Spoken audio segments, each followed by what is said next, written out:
It is an important principle that people should keep more of the money they earn. And it is good policy, Mr. Speaker, to boost the incentives for work and enterprise.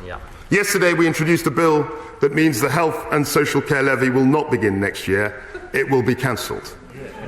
The increase in employer national insurance contributions and dividends tax will be cancelled. And the interim increase in the national insurance rate brought in for this tax year will also be cancelled. And this cut will take effect from the earliest possible moment, November the 6th.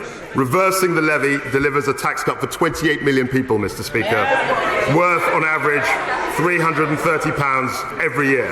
A tax cut for nearly 1 million businesses. And I can confirm the additional funding for the NHS and social care services will be maintained at the same level. Thank you. Mr. Speaker, I have another measure. Today's statement is about growth. Home ownership is the most common route for people to own an asset, giving them a stake in the success of our economy and society. So to support growth, increase confidence and help families aspiring to own their own home, I can announce that we are cutting stamp duty.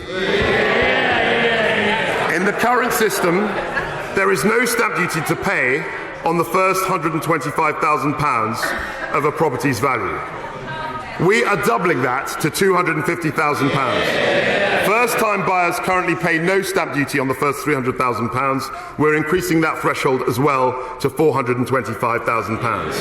And we're going to increase the value of the property on which first-time buyers can claim relief from £500,000 to £625,000. The steps we've taken today mean that 200,000 more people will be taken out of paying stamp duty altogether.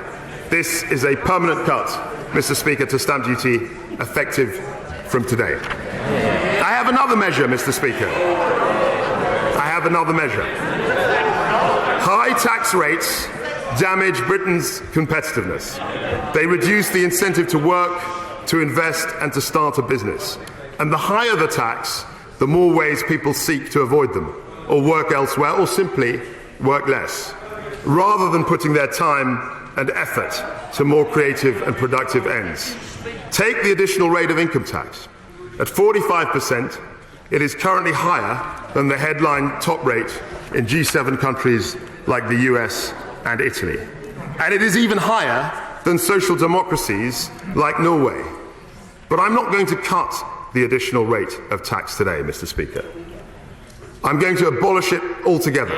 From April the 23rd, we will have a single higher rate of income tax of 40%. This will simplify the tax system and make Britain more competitive. It will reward enterprise and work.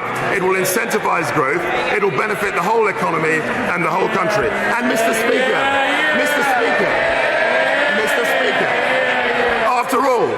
after all, this only returns us to the top rate we had for 20 years, including the entire time the opposition was last in power. By 1 month. And that's not all. I can announce today that we will cut the basic rate of income tax to 19 pence in April 2023, 1 year early. That means a tax cut for over 31 million people in just a few months' time. This means that we will have one of the most competitive and pro-growth income tax systems in the world.